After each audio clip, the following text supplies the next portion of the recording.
The stars above shimmered softly over the council world of Arcana, a peaceful planet where weapons were banned and peace was law.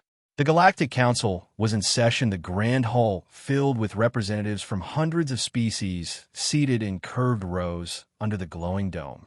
Tall ones with glowing eyes sat next to small ones with wings. Silent watchers with crystal skin blinked slowly beside cloud-like beings that hovered in the air. In the center sat the leaders of the moment, the Valkyrie proud and cold warriors known across the stars for their skill in battle and their sharp code of honor. And beside them seated quietly were Earth's delegates, calm, silent, dressed in dark blue with eyes that missed nothing. That same day, a group of human children had arrived as part of Earth's exchange program. 10 kids between the ages of 8 and 10. They came in peace, bright-eyed, curious, excited to see the galaxy with their own eyes. They were escorted by 2 teachers and a security officer. They wore simple clothes, their small boots echoing across the smooth white floor as they walked through the halls of the council building. The children were visiting the Hall of Species, where statues of every race stood in long rows. They giggled quietly, pointing at tails, wings, claws, and other alien features. Their teacher smiled, reminding them to be polite. One of the boys, named Kian, was especially curious. He was 9 with short black hair and wide brown eyes. He walked ahead of the group, his small feet quick and careless. That was when it happened. A tall Valkyrie officer was exiting aside, all her armor shining under the lights. She was proud, strong, her head held high, her eyes focused forward. She did not see the boy until it was too late. Kian bumped into her by accident. It was not hard, just a small bump, but it broke her stride. The officer stopped. She turned slowly and looked down at the boy. Her face twisted in disgust. Without a word, she raised her hand and slapped him across the face. The sound echoed like a thunderclap. Kian fell to the floor, holding his cheek, tears forming in his eyes. He did not cry out. The hall went silent. Everyone froze. The children stopped. The teachers gasped. Even the Valkyrie guards nearby stiffened. Security cameras turned their lenses and recorded every second. The human security officer stepped forward, his hand on his belt. But he did not draw any weapon. He simply knelt beside Kian and helped him stand. Kian looked up, eyes wide, confused. The human officer looked at the Valkyrie officer and said nothing. He just walked the boy back to the group. The council members nearby watched in silence. No one said a word. No apology was given. No justice offered. Only silence. The human delegates left the meeting early that day. They made no complaint. They filed no protest. They simply nodded and left. That night, every human ship quietly left Arcana. No lights, no words, no noise. Just engines humming as they vanished into space. The docking stations reported the exits, but no one stopped them. No one dared. Back in the Valkyrie quarters, the officer laughed. She stood before her fellow warriors and retold the story. She called the humans soft. She called the boy weak. She said they were afraid to fight. She said they had no pride. Her friends laughed with her. Some of the other races were uneasy. They spoke in whispers. One elder of the Serenii said she had a bad feeling. A trader from the Rim Worlds packed his bags that very night. He had seen humans act before and knew what followed: silence. Meanwhile, deep in space far from Arcana, Earth was not quiet. Earth was not laughing. Earth was watching the footage over and over, frame by frame, angle by angle. They saw the moment the hand struck. They saw the child fall. They saw the silent crowd and the proud officer. And they said nothing. In hidden rooms across Earth, voices spoke in quiet, firm tones. The footage was shown to parents, soldiers, scientists. It was shown in schools. People cried. People stared. And people grew still. The child was just one boy. But he was theirs. He was human. And he was hit. Earth's leaders met with calm faces. They spoke few words. They did not shout. They did not scream. They simply planned. Out in the void, Earth's ships began to shift. Orders were given in quiet codes. Satellites reoriented. Sensors blinked alive. Fleets adjusted formation. Not toward war, but toward balance. Toward response. Toward justice. The stars did not change. But something in them felt colder. Quieter. sharper. Across the galaxy, the news spread slowly. A human child had been hit. The humans had left, and no one knew what they would do. The Vekari laughed again. They called it a victory. They said Earth was weak. They said no warrior would fear them now. But the rest of the galaxy watched the stars, and many whispered the old truth once again. Humans speak softly, until they don't. And when they stop speaking, the stars themselves begin to tremble. The council waited. The Vekari waited. But Earth was already moving. In silence. In shadows. With purpose. The slap was just the beginning. The galaxy did not know it yet. But something had awakened. And Earth never forgets. The council chamber remained quiet days after the incident. The hall that once buzzed with conversation now felt heavy. Soft footsteps echoed between long marble pillars. Whispers floated through the air like dust. No one wanted to speak too loudly. Not after what they had seen. Not after the slap. Not after the silence that followed. The Vekari stood tall in their corner, proud as always. They wore red armor that gleamed under the artificial sun. Their expressions were unreadable, their voices firm. They showed no regret. They said it was a misunderstanding. They said the child should have watched his steps. They said Earth overreacted by leaving so suddenly. Other races were not so sure. Some believed the incident was minor. Some said accidents happen. But some remembered stories. Old stories. Stories whispered by survivors. Stories about Earth. A small creature from the Frenari race stood before the media screens. Its translator buzzed softly as it gave a press statement. It asked Earth to return to the council. It called for peace, understanding, and harmony. It asked for forgiveness on behalf of the galaxy. There was no answer. No ship came back. No message arrived. No signal blinked on the council channel. Earth was silent. The silence grew heavier with each passing hour. On the 5th day after the slap, the council called for a formal meeting. Every member was ordered to attend. From the great cloud-like Nabari to the stone-skinned Jolter, representatives filled the room. The High Speaker, a long-necked being with golden skin, stood at the center. She raised her arms and called for order. She asked for statements. She asked for calm. She asked for logic. The Vekari ambassador stepped forward, his voice loud and clear. He repeated that the strike was not an act of war. He claimed the officer was following reflex training. He said the child startled her. He said Earth was emotional. Too emotional for a place like the council. The chamber stayed still. No one clapped. No one cheered. Many looked away. Then a message finally arrived. A small ship appeared outside the council station. It bore Earth markings. It did not respond to hails. It did not ask for permission. It simply approached. The ship was small, sleek, almost silent. It docked by itself. It opened its airlock. No one came out. Inside they found a single metal box. Smooth black edges. No markings. No power source. The council security scanned it for weapons. There were none. No explosives. No tech. Only a small screen on top with a blinking line. The High Speaker ordered it brought to the council floor. Everyone gathered. Even the Vekari leaned forward now. A brave member from the Tekali approached and touched the screen. The message played. It showed the slap again. From 3 different angles. It showed the boy fall. It showed the officer laugh. It showed the other races watching and saying nothing. Then the screen went dark. A new message appeared in glowing white letters. You struck a human child. You called it nothing. We waited for your justice. You gave none. Now we will. You have 3 days. Surrender the officer. Or face Earth. That was all. The room felt colder than before. The High Speaker looked around. No one said a word. The Vekari ambassador stood up, his face red with anger. He called the message a threat. He called Earth arrogant. He said no one threatens the Vekari Empire. He said Earth would be punished for its pride. The High Speaker reminded him this was council territory. She asked for calm. She proposed negotiations.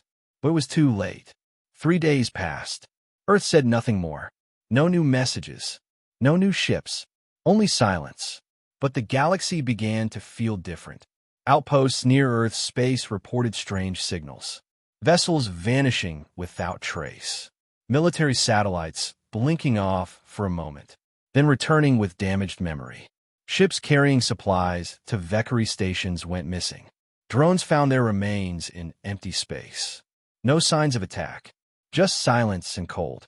The Valkyrie started to move their fleets. They powered up their outer defenses. They issued public statements saying Earth was bluffing. They showed off training exercises. They broadcast images of soldiers marching and shouting. Other races watched, but did not speak. Old allies of the Valkyrie closed their ports quietly. Trade routes shifted. Patrols vanished from shared space. In private rooms, council members whispered. One said the humans had once destroyed an asteroid twice the size of a city because it threatened a colony. Another recalled the day Earth rescued an entire race from a black hole using only 8 ships and a plan made in 3 hours. A third remembered that Earth had never started a war, but had ended every one they were pulled into. The whispers grew louder. A small bird-like diplomat from the Talari made a call to Earth. They offered to mediate. No reply. The council asked again for Earth to appear before them. No answer. No voice. Just waiting. Then on the third day, just before midnight, Earth responded. It was not a fleet, not a weapon, not a threat. It was a change. Satellites around the Valkyrie homeworld blinked off. All of them, at once. Communication towers stopped working. Every military channel filled with static. Targeting systems went dark. Security locks opened without command. Alarms failed to sound, and still Earth said nothing. Back in the council chamber, news screens lit up. The Valkyrie officer who had slapped the boy. She was missing, gone from her home. Her guards were found unconscious. No signs of struggle. No wounds. Just silence. In the center of her bedroom, they found another black box. Smooth. Silent. Closed. The galaxy stared at the screen and waited. What would be inside? What would come next? They had their answers soon. And Earth still had not spoken. The black box rested on the white stone floor inside the council chamber. No one moved. No one dared breathe too loudly. The Valkyrie delegation stood frozen. Their officer had vanished. Their systems had failed. And now this box had appeared just like the last one. It looked the same.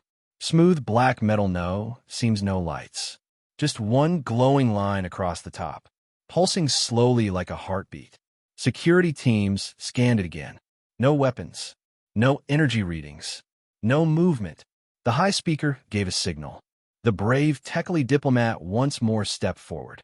He placed a hand on the surface. The glow brightened. A voice filled the hall. Soft, calm, clear. It was human. It was male. And it spoke with no anger, no hate, just purpose. You had 3 days. You were warned. You did not listen. So he acted. The officer is now in our custody. Her fate is ours to decide. There is no negotiation. There is no appeal. You failed to deliver justice. So Earth did. We do not forget. We do not forgive. And we do not wait. The box opened slowly. The lid slid back with a hiss. Inside was a symbol. Not a weapon. Not a threat. A small folded flag of Earth. Clean. Untouched. Placed over a Valkyrie Medal of Honor. It was a message without words. The chamber remained silent. The Valkyrie ambassador finally stepped forward. His hands trembled slightly. His voice was tight. He demanded the return of the officer. He called the act a violation of council rules. He shouted for the council to punish Earth. The high speaker raised her hand. She asked for calm. She turned to the council members one by one. She asked for their opinion. The Nabari floated silently. The Jolter sat still. The Talari looked away.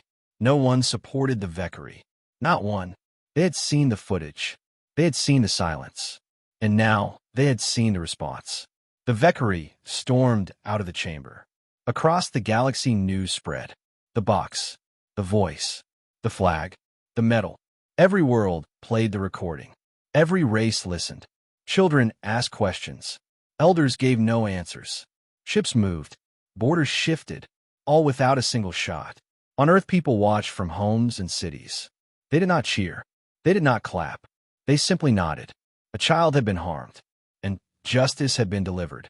Far away in deep space, Earth's fleet waited. Hundreds of ships. Some large, some small, none visible to ordinary sensors. They waited not for war, but for order. They waited in silence. Inside one command ship, the officer who slapped the child sat in a room. She was alone. No guards. No lights. Just silence. No one shouted at her. No one touched her. But she felt fear. More than any battlefield. More than any war. Because Earth did not speak.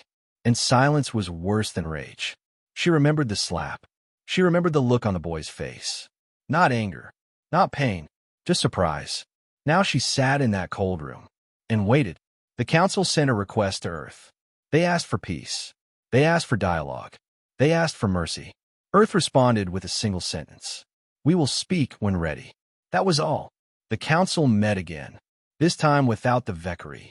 They spoke in whispers. They debated. They argued. But all agreed on one thing. Earth had changed the rules. Not through force. Not through fear. But through action. A clean, simple action. Swift. Precise. Unstoppable. No planet closed trade with Earth. No alliance broke. No ambassador left. Instead, more ambassadors asked for meetings. More races requested treaties. More children were sent to Earth for learning. They saw what Earth did for one child. And they wanted that protection too. On a quiet moon station, an old scholar wrote a line in his journal. They feared Earth because Earth did not strike first. They loved Earth because Earth did not strike twice. The Vekari returned to their world. They locked down their borders. They called for new leadership. Some whispered rebellion. Some begged for Earth's forgiveness. But Earth did not answer. In orbit above a forgotten gas giant, an ancient ship activated. It carried records of old wars. It carried names of lost races. It added a new entry. Species harmed child of Earth. Species ignored Earth's warning. Species received judgment. Status. Corrected. Back in the council chamber, the High Speaker stood before the assembly. She read from a prepared scroll. A new law to be voted on. One that would protect all young across the galaxy. Starting with human children. No one opposed it. Not one. When the vote ended, she looked out over the chamber. She spoke clearly for all to hear. A child was harmed, and the stars shook. Let none forget what followed. And in the quiet, after her voice, no one dared break the silence. Because now they all understood. Earth was not cruel. Earth was not careless. Earth was watching. And when Earth watches, the galaxy listens. Far beyond the edge of known space, Earth's fleet drifted in perfect silence. Their ships had no bright colors, no banners, no music. Only dark metal, smooth and cold. Their hulls reflected the light of distant stars. They moved like shadows across water. No sound, no signal. Only presence. Each ship knew its task. Each crew was trained to act, not ask. There were no cheers, no songs. Only stillness. Like a storm waiting to breathe. Inside the command vessel, Admiral Rena stood with hands behind her back. She watched the hologram of the Vekari homeworld. She gave no speeches. Only a short nod. Her officers understood. Orders flowed like water through the fleet. No sirens. No alarms. Only calm voices. The first wave began. Satellites above the Vekari planet blinked, once then died. Not destroyed, just blind. Communication towers fell silent. Security systems froze. Defensive turrets power down. No explosions. No fire. Just silence. Across the surface, panic began to spread. Vekari soldiers scrambled to understand. They checked their systems. They ran diagnostics. They yelled into radios that gave no answer. Then the second wave moved. Earth's drones entered the atmosphere without resistance. Small, fast, invisible to Vekari sensors. They flew low between buildings. They entered through vents and pipes. They passed guards without being seen. No weapons fired. No walls broken. Just quiet motion. Inside the Vekari capital, the officer who struck the human child sat in her private quarters. She was angry, embarrassed, still telling others Earth was weak. She poured herself a drink. The glass never reached her lips. The lights flickered. The room turned cold, then warm, then still. She stood up and shouted for her guards. No answer. She reached for her communicator. Nothing. The door opened without sound. She saw no one. She tried to run. She did not make it to the hallway. When the guards found the room hours later, it was empty. Only her medal remained on the table, and a small leaf from Earth, a symbol of peace left by those who moved without making war. Back in orbit, the fleet turned, not to fire, not to conquer, but to vanish. One by one, the ships disappeared into dark space. No trail, no trace, no message. On Earth, Admiral Rena walked through a quiet corridor. No medals on her chest, no pride in her eyes, just thought. She stopped before a screen. It showed the council chamber, delegates waiting. The box was already there. She gave a single nod, and the message began. Across the galaxy, every screen lit up. A new video played. It showed the Valkyrie officer sitting alone. Then a shadow moved behind her. Then nothing. Only the message appeared afterward. We warned you. You laughed. You failed to act. We did not. She is gone. Her judgment is complete. We seek no revenge, only balance. Let the galaxy understand. Earth is patient, but Earth is not weak. The message ended. No music, no threat, only truth. In the council chamber, some delegates wept. Others sat frozen. The Valkyrie ambassador was gone. His seat empty. His world silent. The high speaker stood. She addressed the assembly. Let this be a lesson not of fear, but of justice. Let this be a reminder that all young must be protected. Let this be the moment we choose better. And so a motion was passed, without vote, without debate, without delay. The law of child protection expanded, written with care, carried by memory, etched in the stars. Meanwhile, on Earth, children played in parks, laughed in schools, walked home under safe skies. None of them knew what had happened. None of them felt fear, but their parents knew. Their teachers knew. Their protectors had acted, and the message had been heard. In a small house on the edge of a forest, young Kian sat with his family. He held a soft toy in his hands. He no longer remembered the face of the alien who struck him, only the arms that helped him up, only the voice that told him he was safe. His parents received no details, only a letter sealed with Earth's crest. Your child was harmed. Your child is safe. Justice has been served. You need not worry. And they did not. Far from the forest, in deep black space, Earth's ships continued to move. Unseen, unknown, watching. They built no monuments, claimed no planets, but they left behind one thing, a silence that spoke louder than war. On distant worlds, new signs appeared in government buildings. A symbol of a child's hand with a circle of stars. Below it, the words in many languages. Harm no young, or face Earth. The Valkyrie Empire issued no statements. Their channels went quiet, their flags lowered in silence. Inside, their city's murals were painted over, statues removed, voices hushed. A new generation would rise, not with pride, but with understanding, that even giants bleed, and even shadows burn, and somewhere among the stars, the whisper passed from one mouth to another. Earth has no empire, but Earth needs none. Because Earth remembers, because Earth watches, because Earth answers. Without warning, the Galactic Council had gathered again under the Great Dome. The chamber was quiet with a strange kind of tension. Not the tension before war, not the tension of fear, but the tension of something new, something not yet understood. Delegates from every known race filled their seats. Eyes wide, voices low, the Valkyrie section remained empty. Their flags had been removed, their symbols taken down. No one dared place a question. At the center of the room stood a platform. Upon it rested a new black box, this one larger than before. Sleek, cold, without lights, without markings. The high speaker rose slowly from her chair. Her golden skin shimmered under the white lights. She looked across the room with calm and sorrow. She did not speak of blame. She did not speak of vengeance. She only spoke of responsibility, of the duty to protect those who cannot protect themselves. She gave a signal with one hand. A human ambassador entered through the great side gate. He wore no armor, no weapon, no cape, only a dark suit with a silver crest over his heart. He walked to the platform in silence. The chamber leaned forward. Every delegate watching, every camera recording, every heart waiting.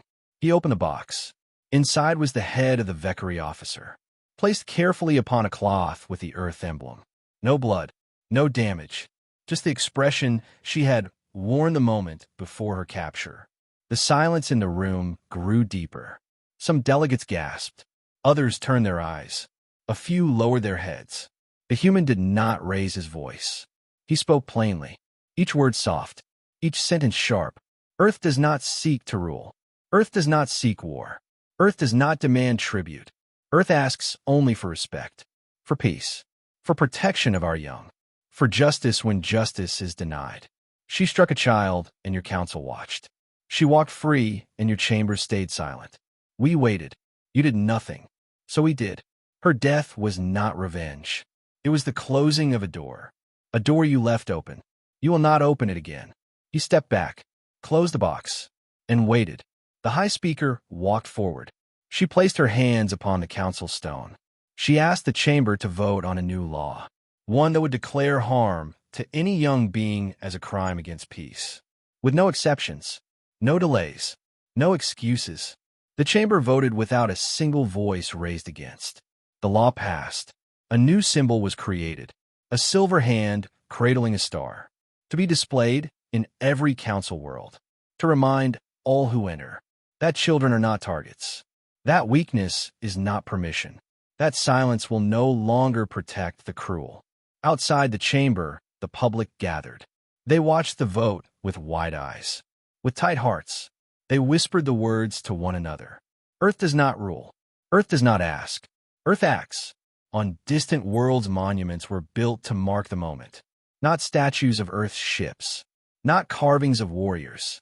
But schools, parks, hospitals, places for children to grow without fear. The Talari built a sanctuary for lost children and named it after the boy from Earth. Kian's Haven.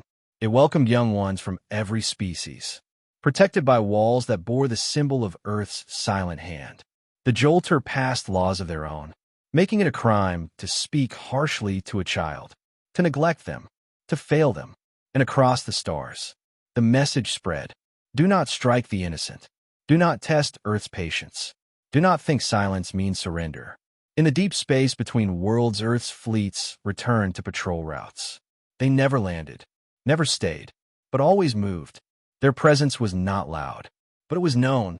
In trading ports, stories were told of ships that vanished after threatening human colonies, of pirates who found their weapons disabled and their engines offline, of warnings that came in the form of soft lights, and of black boxes that appeared without sound. Not every story was true. Not every voice was honest. But the fear was real, and the respect was real. Back on Earth, the boy named Kian played with friends in a quiet field. He had forgotten the face of the officer, but he remembered the moment he was helped up, the hand on his shoulder, the calm voice that said he was safe now. He did not know that his tears had shaken the stars, that his pain had changed laws across worlds. He only knew he was loved. The human ambassador returned home without awards, without medals. He walked through the halls of Earth Command and said nothing. He returned to his family and held his own child close. And the galaxy moved forward, not because Earth demanded it, but because Earth reminded them. Some things are not negotiable. Some lines must not be crossed. And when they are, justice will come, not in fire, not in fury, but in silence. And silence, they had learned, was the loudest sound of all. Across the stars, the wind of change had begun to blow. Not with fire, not with war, but with quiet fear, the kind that wraps around the heart and whispers softly. The council had spoken. The vote had passed. But it was not the law they feared. It was the silence that followed. It was the way Earth had moved without warning, the way Earth had struck without anger, the way Earth had vanished without asking for anything in return. In cities of glass and steel, in halls of stone and fire, in chambers deep beneath oceans, leaders sat in quiet rooms and whispered the same words. Earth is not to be touched. On the trade moon of Finari, merchants removed Vekari goods from shelves. Ships once flying Vekari flags were stopped at ports. No one said it aloud, but the galaxy had drawn a line. Harm child, lose everything. The Vekari Empire collapsed within weeks. Not from war, but from silence. Allies cut ties. Neighbors closed gates. Markets froze. Even their own people turned away. Soldiers resigned. Ministers fled. Citizens began to speak of shame. The Emperor of Vekar Prime stepped down. No statement. No ceremony. Just gone. In his place, a council of younger voices rose. Not warriors. Not commanders. But teachers and healers. They reached out to Earth. They sent a message of apology. Earth did not answer. Not yet. In orbit above the twin suns of Reland 5, the human fleet drifted like shadows across a flame. Their lights dim. Their engines silent. Their mission complete. Admiral Rena stood at the bridge of her ship. She looked out across the endless dark. Her face calm. Her voice quiet. She gave no new orders. She had none to give. Earth had acted. The message was clear. And now the stars must listen. In the academic halls of the Talari Republic, young minds studied the Earth response. They called it the Silent Doctrine. They broke it into 5 rules. Rule 1. Hurt no child. Rule 2. Warn once. Rule 3. Act without noise. Rule 4. Leave no question. Rule 5. Disappear before the echo fades. Scholars debated the meaning. Artists painted it in stars. Poets wrote songs without words. The Serenii created a memory garden. Each flower grown from DNA of species once lost a war. They planted a new section for Earth. But it had no name. Only a single black stone, with the image of a hand holding a child.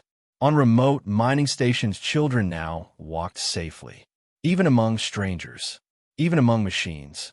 Everyone watched them with care. A small incident on the edge of Rovan space proved the lesson was learned. A merchant shouted at a child who broke a display. The merchant's assistant pulled him aside with fear in her eyes. She whispered, "That child is human." The merchant fell silent. He apologized. He offered the child a gift. No one told Earth. No one had to. On the home world of the Yalari, an ambassador stood before her people. She held up a photo of Earth's flag. She spoke with tears. She said, "I once thought strength meant showing power. Now I know strength means protecting those who cannot fight." A moment passed. Then the entire assembly stood. They raised their hands and pledged to protect all young under their rule. From that day, the Yalari Child Guard was born. On Earth, life moved on. No parades, no fireworks, only quiet peace. In a small school on the southern continent, Kian sat beside his classmates. He drew pictures with crayons. Stars, ships, smiling faces. He was safe. He was whole. He was home. His parents still watched him with careful eyes. Sometimes they wondered what had been done in his name. They asked, but were told only that justice was delivered. Nothing more. And somehow, that was enough. High above the clouds in the orbiting peace station, the council met again. They looked to the seat of Earth. Still empty. Still waiting. The High Speaker made an announcement. From now on, any crime against a child would trigger immediate action. From all council members. No debates. No politics. Only protection. The law passed without objection. It was named the Kian Protocol. Later, the human ambassador returned. He said nothing of the past. He offered no demands. He simply said, "We are here," and that was all. The council nodded. They understood. In a galaxy once ruled by might, a new law had been written, not in books, but in silence, not with weapons, but with memory. And memory, they had learned, does not fade. Earth became more than a world. It became a promise, a warning, a shield. Every species understood now. Earth does not conquer. Earth does not threaten. Earth remembers. Earth watches. Earth protects. The galaxy bent not from fear, but from choice. Because in the end, no empire, no fleet, no weapon could match the power of a single child's tear. And from that tear, a new future was born. Years had passed since the day the galaxy held its breath. Since the day a child was struck. Since the day Earth chose silence instead of shouting. Since the day a new rule was carved into the bones of every star. But now, the story of what happened had begun to spread. Not through official records, not through political speeches, but through stories whispered between friends, told to children before bed, shared in small homes and great cities. And it all began with one name, Kian. He was no longer the same small boy who had been hit. He had grown. His eyes carried the memory of what happened, even though he did not remember the pain, only the fear. And then, the kindness. Kian had become a symbol, not because he wanted to, but because the galaxy chose to make him one. Across space, artists painted him with starlight. Statues rose in his image. Some showed him holding a tiny Earth flag. Others showed him surrounded by beings of many worlds, all kneeling, all reaching out with open hands. On the moon of Calestra, a group of children gathered in a wide circle. Different species, different languages, but all listening to the same tale. A storyteller stood before them, her voice soft but powerful. She said, "Long ago a boy was hurt, and the stars cried out, and the humans answered." The children leaned forward, eyes wide, hearts racing. She spoke of silence, of ships that came without sound, of justice that came without hate, of change that came without request. The children asked, "Did the humans destroy the Valkyrie?" The storyteller shook her head. She said, "No, they did not destroy. They reminded. They reminded the galaxy what it means to protect those who cannot protect themselves." Far away on Earth, Kian stood before a new building made of steel and glass and memory. It was not a school, not a base, not a monument. It was a place for children of all worlds, to learn together, to live together, to grow together. He had been invited to speak, not because he was famous, but because he was the reason this place existed. He stepped onto the stage, bright lights above, hundreds of young eyes before him. He said only a few words. "I do not remember what happened, but I remember what came after, and I am proud of all of you." The crowd stood, not in applause, but in silence. Out of respect, Kian walked off the stage. Outside, he looked up at the stars. So many, so endless, yet somehow so close, on the far edge of known space. A council scout ship encountered a strange vessel, black, silent, its design unfamiliar, its energy unreadable. They hailed it. No response. They scanned it. Nothing. Then, just as they prepared to leave, a small message appeared on their console. "Protect the young." That was all. No name, no location, no signal. The scout ship returned, and the message spread. Many said it was Earth. Some said it was something greater, something older, something born from Earth's pain and turned into purpose. Across the galaxy, that message became law, unwritten, unspoken, but understood. In the capital city of the Valkyrie homeworld, a new statue stood in the central plaza. It showed a Valkyrie soldier bowing to a human child, his weapon broken, his hand extended. Beneath it, a plaque read, "We remember, we learn, we protect." The new Valkyrie leaders had worked hard, not to erase the past, but to rebuild trust. They opened their borders. They disarmed their fleets. They sent their best to learn from others. And always, always, they honored Kian's name. On the space station orbiting Earth, the High Council of United Worlds met once more. This time not in fear, not in anger, but in unity. The human ambassador stood among them. He held a small box. Inside it, a single object, the old badge of the Valkyrie officer who had struck Kian. He placed it on the table. He said, "This is not a trophy. It is a lesson, and we have all learned." No one spoke, but every leader nodded. That day, a new treaty was signed, not just for protection, but for shared guardianship of all young across the stars. They called it the Pact of Light.